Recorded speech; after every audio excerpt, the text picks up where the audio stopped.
ایک گاؤں میں ایک نیک خاتون رہتی تھی۔ وہ بہت زیادہ سخی تھی۔ وہ اتنی نیک دل، اتنی مہمان نواز اور اس قدر غریبوں پر خرچ کرنے والی تھی کہ لوگ اسے حاتم تائی کی بیٹی کہتے تھے۔ وہ گاؤں سڑک کے قریب ہی تھا۔ پہلے تو کوئی مستقل بس اسٹاپ نہ تھا، مگر دیہاتی لوگوں کی آمد و رفت کی وجہ سے آہستہ آہستہ سڑک کے اوپر بس اسٹاپ بن گیا۔ اندر کے علاقوں کے دیہاتی لوگ 5-10 میل سفر کر کے آتے تھے اور خرید و فروخت کے لیے بس پر بیٹھ کر شہر کو جائیں گے۔ کبھی ایسا ہوتا کہ بس کا وقت ختم ہو جاتا تو بیچاروں کے پاس وہاں رہنے کے لیے انتظام نہیں ہوتا تھا۔ اسی حال میں بیٹھ کر رات گزارنے، بھوکے پیاسے رہتے، اور اگر عورتیں ساتھ ہوتیں تو وہ زیادہ پریشانی ہوتی۔ اس نے محسوس کیا کہ یہاں تو ان کے لیے کوئی بندوبست ہونا چاہیے۔ چنانچہ اس نے اپنے خاوند سے کہا کہ کیوں نہ ہم لوگوں کی سہولت کے لیے ایک مہمان خانہ بنوا دیں، تاکہ وہ لوگ جو رات کو آگے یا پیچھے نہیں جا سکتے وہ آسانی سے رات گزار سکیں اور وہ اگلے دن اپنے کام کے لیے روانہ ہو جایا کریں۔ خاوند کو یہ بات پسند آئی، چنانچہ اس نے مہمان خانہ بنوایا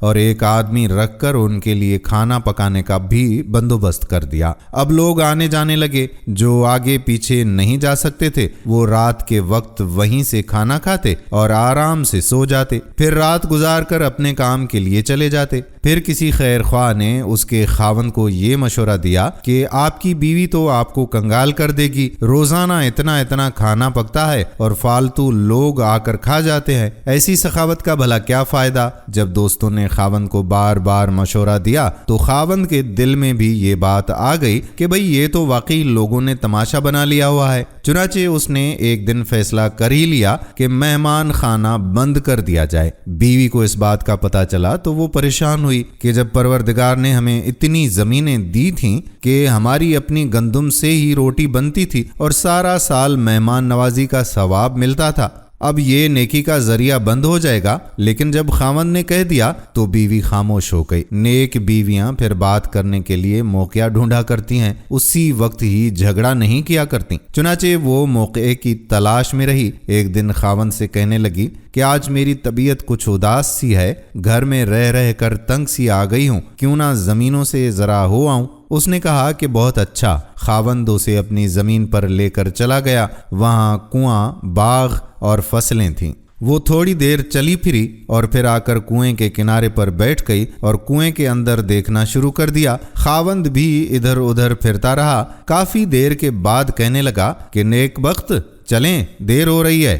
یہ کہنے لگیں کہ بس چلتے ہیں۔ پھر کنویں کے اندر دوبارہ جھانکنا شروع کر دیا۔ کنویں میں دیکھتی رہی۔ بالآخر خاوند نے کہا کہ خدا کی بندی، کنویں میں کیا دیکھ رہی ہو؟ کہنے لگی کہ میں دیکھ رہی ہوں کہ خالی ڈول پانی میں جا رہے ہیں اور بھر بھر کر واپس آ رہے ہیں، مگر کنویں کا پانی جیسا ہے ویسا ہی ہے۔ اس نے کہا کہ خدا کی بندی، تو اگر سارا دن اور ساری رات بیٹھی رہے گی تو بھی یہ پانی ایسے ہی رہے گا، خالی ڈول بھر بھر کے آتے رہیں گے مگر پانی میں کمی نہیں آئے گی۔ جب خاوند نے یہ بات کہی تو اس نیک دل خاتون نے کہا کہ اچھا، کنویں کا پانی ختم نہیں ہوتا؟ اس نے کہا کہ واقعی کنویں کا پانی ختم نہیں ہوتا۔ یہ سن کر وہ کہنے لگی کہ اللہ نے ہمارے گھر کے اندر بھی ایک کنواں جاری کیا تھا، لوگ خالی پیٹ آتے تھے اور پیٹ کا ڈول بھر کے جاتے تھے، تمہیں کیوں ڈر ہوا کہ اللہ تعالیٰ تمہارے اس کنویں کے پانی کو کم کر دیں گے؟ بیوی کی بات سننا تھی کہ خاوند کے دل پر ایسی چوٹ پڑی کہ کہنے لگا کہ میں مہمان خانے کو دوبارہ جاری کرتا ہوں۔ چنانچہ وہ خاتون جب تک زندہ رہی اس علاقے میں وہ مہمان خانہ اسی طرح سے جاری رہا۔ دوستو، آپ کا اس بارے میں کیا خیال ہے؟ کیا ہم بھی ایسا نہیں کر سکتے کہ مہمانوں کی خاطر تواضع کے لیے یا علاقے کے لوگوں کی خاطر تواضع کے لیے کوئی ایسا کام کر جائیں؟ امید کرتے ہیں کہ ہماری آج کی یہ ویڈیو آپ کو پسند ضرور آئی ہوگی۔ اگر ویڈیو پسند آئی ہے تو اپنے دوستوں کے ساتھ اس ویڈیو کو شیئر بھی کر دیں۔ اگر آپ نے ابھی تک ہمارے اس پیج قصہ گاہ کو فالو نہیں کیا تو آپ سے گزارش ہے کہ قصہ گاہ کو فالو کر دیں، تاکہ یہاں پر جب بھی کوئی ویڈیو اپلوڈ ہوا کرتی ہے تو وہ آپ کی ٹائم لائن پر آ جائے گی یا آپ کو نوٹیفیکیشن مل جائے گا اور آپ ہماری بر وقت ویڈیوز دیکھ سکیں گے۔ آنے والی ویڈیو تک اپنے میزبان قادر بخش کلہوڑوں کو اجازت دیجیے۔ فی امان اللہ۔